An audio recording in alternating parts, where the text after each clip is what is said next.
Saudações, leitores e seguidores do Instituto Liberal. Eu sou o Lucas Berlanza e este é mais um IL Flash, aquele momento da semana em que a gente elenca os 7 artigos que mais impactaram, que mais fizeram sucesso no nosso site oficial e nas nossas redes sociais.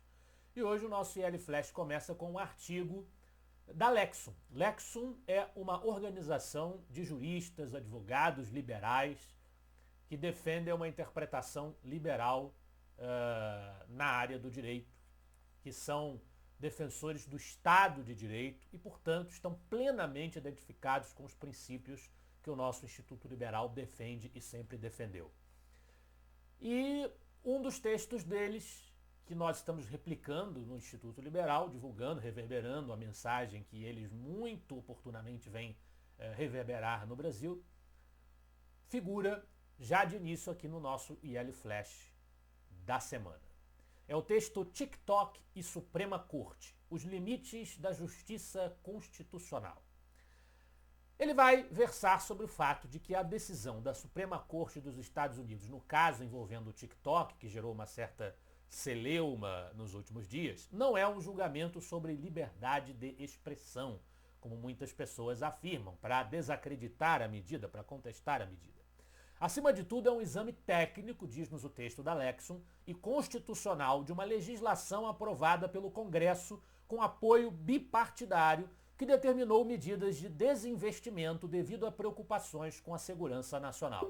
A Corte, portanto, analisou os limites dessa legislação e a compatibilidade dela com a Constituição americana, e não o direito dos americanos de se expressarem, que está plenamente garantido.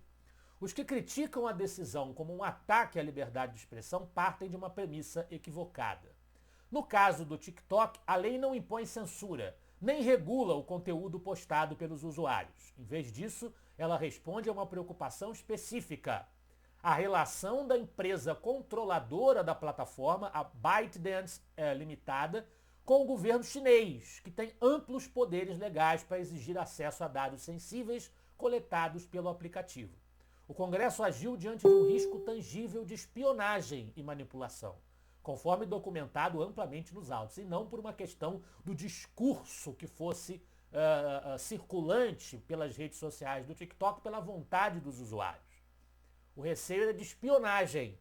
Então, são discussões muito distintas, não se pode, com honestidade intelectual, usar esse caso para a discussão da liberdade de expressão. Na sequência, nós temos um texto do João Luiz Mauad, aí já falando de um personagem da história do pensamento liberal que nasceu num 2 de fevereiro, por isso a lembrança. As melhores frases de Ayn Rand.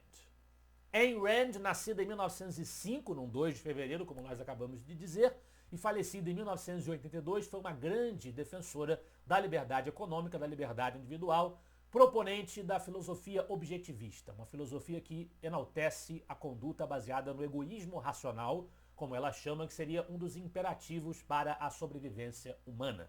A construção de uma ética racional baseada no egoísmo, no autointeresse, como sendo o fator que levaria à sobrevivência da nossa espécie. Então, uma homenagem a Ayn Rand com algumas citações desta importante autora. Ayn Rand voltará a figurar no IL Flash ainda nesta edição, mas antes nós temos um texto sobre Israel, do Rafael Hitlodeu. Por que Israel não é a mesma coisa que Palestina?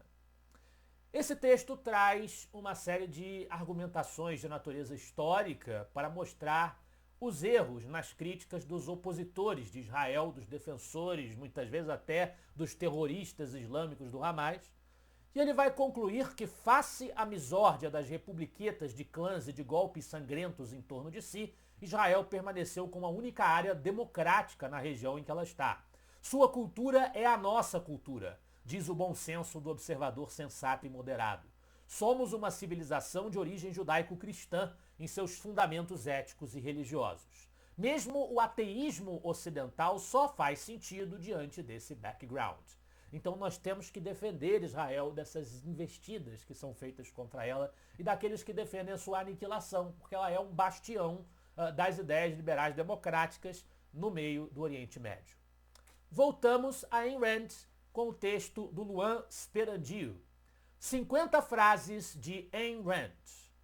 É uma versão expandida das séries de frases, das melhores frases, da sabedoria de, que são normalmente publicadas pelo João Luiz Mauad, mas pelo Luan Esperandio com 50 citações, tentando destrinchar um pouco mais detalhadamente o pensamento de Ayn Rand sobre diversos assuntos. Por falar em Rand, em uma visão bastante intrépida e intensa na defesa do capitalismo, na defesa da economia de mercado, temos hoje a liderança na Argentina de Javier Milei. E temos também, integrando-se a esforços de desburocratização no governo Trump, Elon Musk. Rainer Zitelmann, o historiador alemão, que por vezes contribui com o nosso site do Instituto Liberal, nos traz uma matéria sobre uma possível inspiração, um país que pode estar seguindo um caminho parecido com aquele sinalizado por Milei principalmente e também em menor escala por Elon Musk. Bloomberg, Vietnã seguindo os passos de Musk e Milei? A provocação para o texto do Zitelmann é um texto da Bloomberg, que traz a manchete: os comunistas do Vietnã se juntam a Musk e Milei para reduzir o tamanho do governo. E o artigo diz que enquanto Elon Musk e Javier Milei da Argentina defendem planos ambiciosos para reduzir drasticamente o tamanho do governo, um esforço semelhante está sendo conduzido do outro lado do mundo por líderes políticos com uma ideologia completamente diferente, o Partido Comunista do Vietnã. Na verdade, o Zitelmann não vai explicar, porque ele estudou bem detalhadamente o caso vietnamita, o partido governante no Vietnã se auto-intitula comunista, mas ele, desde 1986, iniciou reformas rumo a uma economia de mercado. Faz muitos anos que o Vietnã já não tem mais nada do ponto de vista econômico que ver com o socialismo ou com o comunismo. Mas só o tempo dirá se o líder do partido vietnamita Tô Lan, atualmente, será capaz de implementar de fato mais reformas ainda para reduzir o tamanho do Estado. Porque ainda tem muito o que fazer no Vietnã, ainda tem muitas empresas estatais por lá e a corrupção ainda é um grande problema.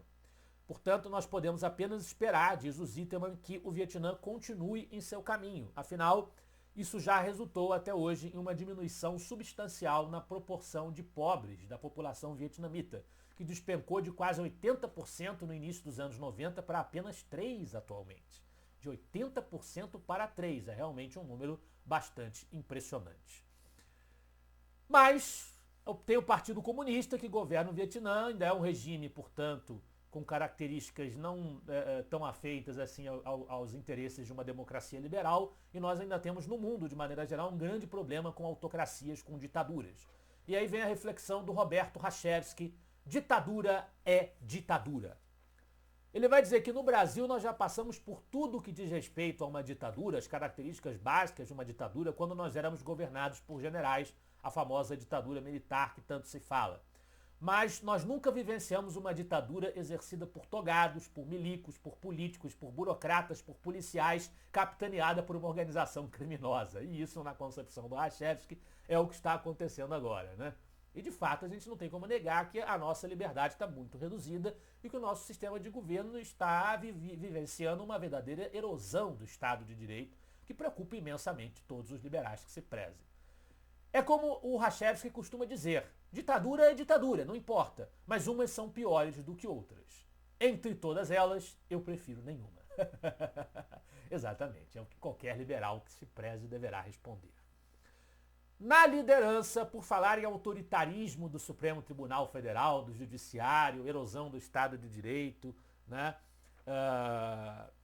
Por falar nisso tudo, nós temos mais um texto da Lexon na liderança do IL Flash de hoje. Artigo do ministro Barroso no Estadão: a expansão inadequada do STF e os riscos ao Estado de Direito. O texto começa dizendo que é muito triste que um ministro da Suprema Corte brasileira sinta a necessidade de responder publicamente, por meio de um artigo no jornal, a críticas direcionadas à instituição que ele integra. Porque o debate institucional exige serenidade e distanciamento, especialmente de quem ocupa posição de tamanha relevância no Estado de Direito. O artigo em questão, publicado no Estado de São Paulo, apresenta uma defesa enfática do STF diante das críticas recebidas, destacando realizações administrativas e decisões que, segundo Barroso, reforçam a estabilidade institucional e promovem avanços sociais. Entretanto, essa defesa revela uma compreensão equivocada do papel constitucional do STF, desconsiderando princípios fundamentais que sustentam a ordem democrática e o Estado de Direito. A atuação da Corte, como exposta por Barroso, desafia diretamente os pilares da separação de poderes, da preservação das liberdades individuais e da função legítima do Judiciário. Ao destacar a atuação do STF em áreas como igualdade de gênero, meio ambiente e segurança pública, Barroso apresenta a Corte como um agente de transformação social, atribuindo-lhe funções que pertencem ao Legislativo e ao Executivo. No entanto, a Constituição Federal não confere ao Judiciário a prerrogativa de legislar ou implementar políticas públicas. O papel do Supremo deve ser o de intérprete fiel da Constituição e guardião das liberdades individuais, não o de condutor de mudanças sociais baseadas em preferências ideológicas. Esse comportamento ultrapassa os limites constitucionais e fere o princípio da separação de poderes, fundamental para o equilíbrio entre as instituições democráticas. Nada mais a declarar, esse foi o nosso IL Flash de hoje. Eu espero que vocês gostem dos artigos e dos debates proporcionados pelo Instituto Liberal. Afinal de contas, e semana que vem nós estaremos de volta. Afinal de contas, para nós, você é a parte mais importante da sociedade. Até a próxima.